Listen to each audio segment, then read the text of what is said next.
Assalamualaikum warahmatullahi wabarakatuh. Selamat pagi teman-teman, bagaimana kabarnya? Semoga kita semua selalu dalam lindungan Allah Subhanahu wa Ta'ala dan tetap semangat belajar online-nya ya. Jangan lupa untuk mengisi form kehadiran di link Google Classroom hari ini. Oke guys, hari ini kita akan belajar tentang peluang. Apa saja sih materi peluang yang akan kita pelajari dalam semester ini? Nah, berikut ini Ibu berikan diagram tentang materi yang akan kita pelajari. Ada kaidah pencacahan, peluang suatu kejadian, dan kejadian majemuk. Kalian pasti pernah kan membaca perkiraan cuaca suatu daerah. Sebagai contoh, misalnya cuaca di kota Semarang besok diperkirakan cerah. Sedangkan di kota Palembang diperkirakan berawan dan di kota Medan diperkirakan hujan. Cerah, berawan, dan hujan dapat diperkirakan sebelumnya dengan memanfaatkan teori peluang. Pada bab ini, kalian akan mempelajari konsep peluang yang terkadang tanpa kita sadari telah kita terapkan dalam kehidupan sehari-hari. Minggu lalu, Ibu sudah memberikan pertanyaan tentang apa itu peluang. Nah, berikut ada beberapa jawaban teman kalian. Yang pertama, peluang adalah cara mengungkapkan sesuatu. Lalu ada juga yang menjawab, peluang adalah sesuatu kesempatan yang harus diambil walaupun gagal atau tidaknya. Lalu ada juga yang menjawab, peluang adalah sesuatu hal yang bisa menghasilkan berupa uang atau karya. Nah, jawaban teman-teman kalian itu tidak salah ya, tapi bagaimana arti peluang dalam matematika? Nah, peluang yang akan kita pelajari adalah tentang kemungkinan berlangsungnya suatu kejadian. Nilai peluang terletak antara 0 dan 1. Suatu kejadian yang akan terjadi mempunyai peluang 1, sedangkan kejadian yang tidak mungkin terjadi mempunyai peluang 0. Peluang pertama kali dikemukakan oleh dua orang ahli matematika berkebangsaan Perancis, yaitu Blaise Pascal dan Pierre de Fermat pada abad ke-17. Pada saat menentukan nilai peluang dari suatu kejadian, perlu diketahui berapa banyak hasil atau outcomes yang diperoleh dari setiap kejadian dan ruang contoh yang sedang diteliti. Oleh karena itu, sebelum membahas peluang kejadian, akan dibahas terlebih dahulu kaidah pencacahan yang merupakan kaidah dasar dalam menghitung peluang. Ada 3 metode kaidah pencacahan, yaitu pertama aturan penjumlahan dan aturan perkalian, yang kedua permutasi, dan yang ketiga adalah kombinasi.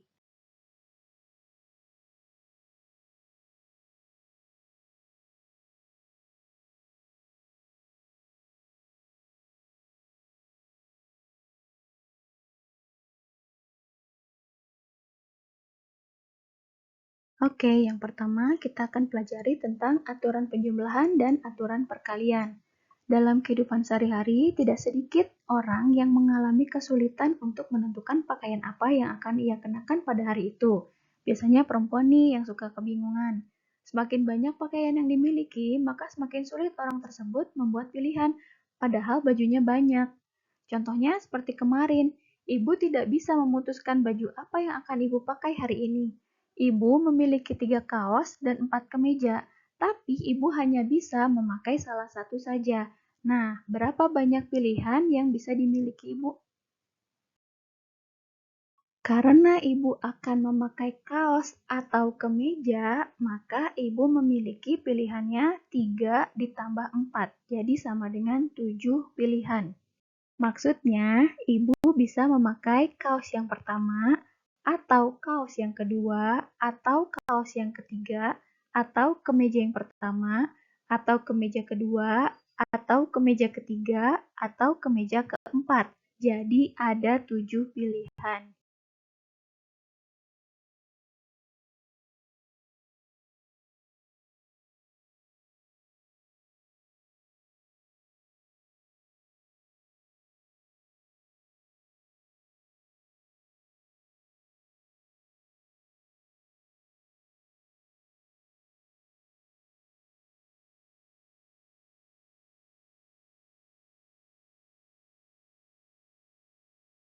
Dari contoh tersebut, penyelesaian masalah menggunakan aturan penjumlahan, yaitu jika banyak kejadian A dan banyak kejadian B, masing-masing adalah banyaknya cara kejadian A atau kejadian B dapat terjadi. Maka banyaknya kejadian adalah banyak kejadian A atau B itu sama dengan banyak kejadian A ditambah banyak kejadian B dikurangi banyak kejadian A irisan B. Dalam kejadian khusus, di mana A dan B adalah kejadian yang saling asing, yaitu kejadian yang tidak mungkin terjadi secara bersama-sama, maka banyak kejadian A atau B yang dapat terjadi adalah tinggal kita jumlahkan saja kejadian A ditambah banyak kejadian B. Hal ini dikarenakan tidak ada nilai untuk irisan A dan B.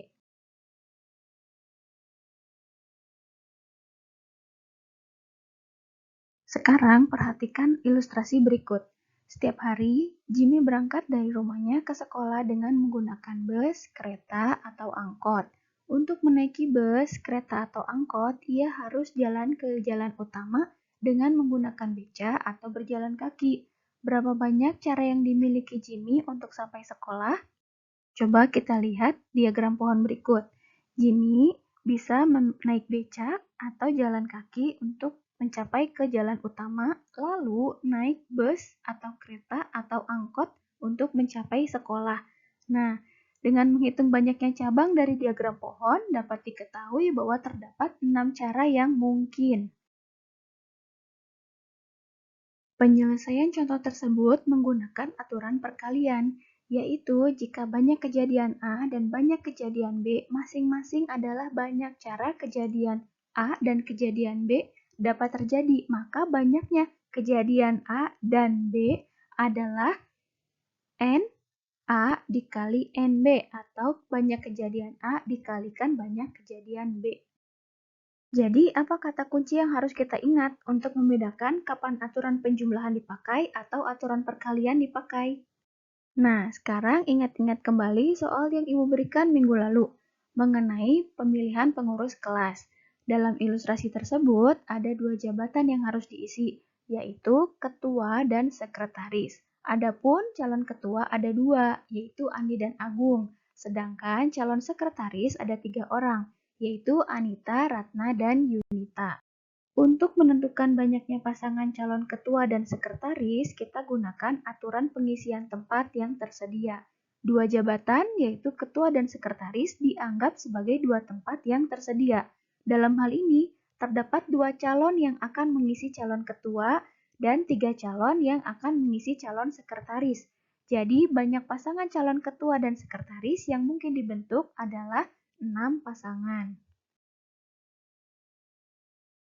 Nah, sekarang gimana kalau dalam pemilihan calon pengurus ada 3 jabatan yang harus diisi, yaitu ketua, sekretaris, dan bendahara. Jika jabatan ketua ada 3 calon, sekretaris ada 4 calon, dan bendahara ada 2 calon, maka ada berapa banyak susunan calon pengurus yang mungkin dapat dibentuk? Oke, sekarang kita cobain contoh yang lain ya. Misal, Ibu menyediakan angka-angka 3, 4, 5, 6, 7, dan 8.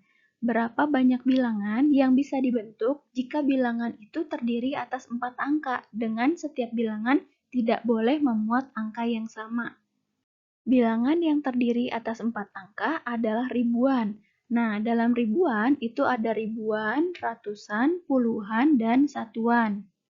Untuk mengisi tempat di ribuan, ada 6 pilihan angka, yaitu 3, 4, 5, 6, 7, dan 8. Lalu, untuk mengisi tempat ratusan, karena sudah dipilih 1 di ribuan, maka tinggal 5 pilihan. Entah itu 3 yang terambil atau 4 yang terambil, maka sisanya hanya 5 pilihan. Begitu juga dengan puluhan.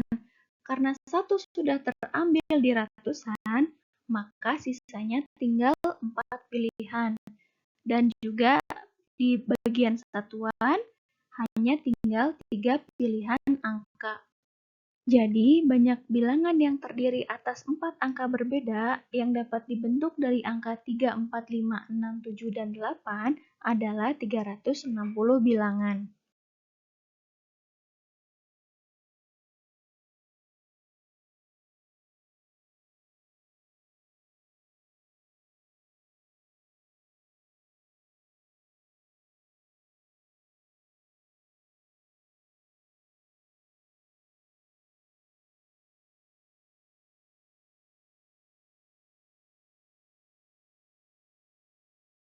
Jadi, banyak bilangan yang terdiri atas 4 angka berbeda yang dapat dibentuk dari angka 3, 4, 5, 6, 7, dan 8 adalah 360 bilangan.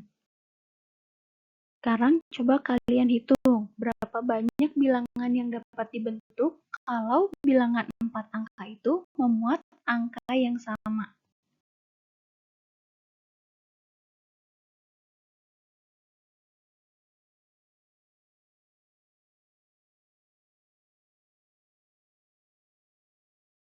Nah, kaidah pencacahan selanjutnya adalah permutasi dan kombinasi yang dalam menuliskan rumusnya menggunakan notasi faktorial.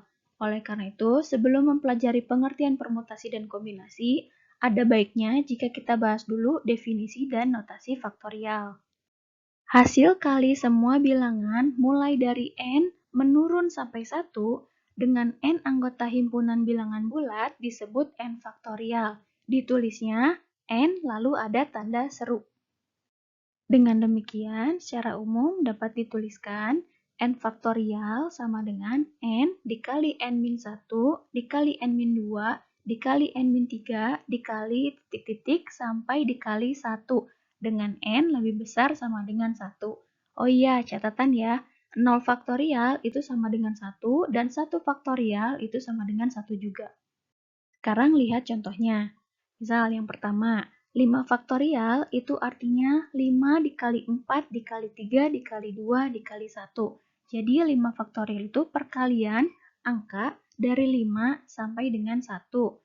Nah, kalau yang nomor 2, 10 faktorial. 10 faktorial artinya 10 dikali 9 dikali 8 kali 7 kali 6 kali 5 kali 4 kali 3 kali 2 kali 1. Coba sekarang perhatikan contoh berikut. Lihat nomor 1, 2 faktorial dikali 3 faktorial. Itu kalau kita jabarkan 2 faktorialnya menjadi 2 dikali 1. Dikalikan dengan 3 faktorial yang kita jabarkan menjadi 3 kali 2 kali 1. Hasilnya sama dengan 2 dikali 6, sama dengan 12. Contoh nomor 2, 10 faktorial dibagi 6 faktorial. Nah, yang 10 faktorial kita jabarkan dulu menjadi 10 dikali 9 dikali 8 dikali 7 dikali 6 faktorial dibagi 6 faktorial. Nah, 6 faktorial ini tidak perlu kita jabarkan karena 6 faktorial yang ada di pembilang akan dibagi oleh penyebut. Jadi bisa kita coret, sisanya menjadi 10 dikali 9 kali 8 dikali 7, hasilnya sama dengan 5040. Contoh yang ketiga, 9 faktorial dibagi 7 faktorial dikali 3 faktorial.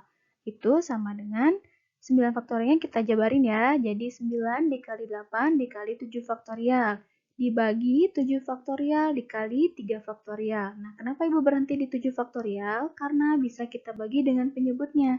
7 faktorial bisa dibagi dengan 7 faktorial. Sisanya tinggal 9 dikali 8 dibagi 3 faktorial. 3 faktorial itu 3 dikali 2 dikali 1. Jadi sama dengan 9 kali 8-nya 72, 3 kali 2 kali 1-nya sama dengan 6. Jadi 72 dibagi 6 sama dengan 12. Coba sekarang kalian kerjakan soal nomor 4. Dengan menggunakan aturan faktorial, tentukan nilai n yang memenuhi persamaan n ditambah 2 faktorial dibagi n faktorial sama dengan 72.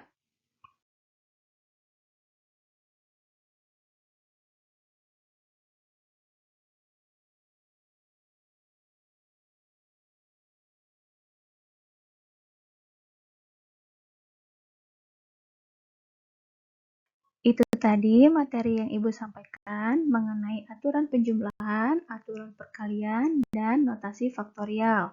Sekarang silakan kerjakan 4 pertanyaan yang telah Ibu berikan di penjelasan tadi dan kirimkan jawabanmu lewat Google Classroom. Selamat belajar!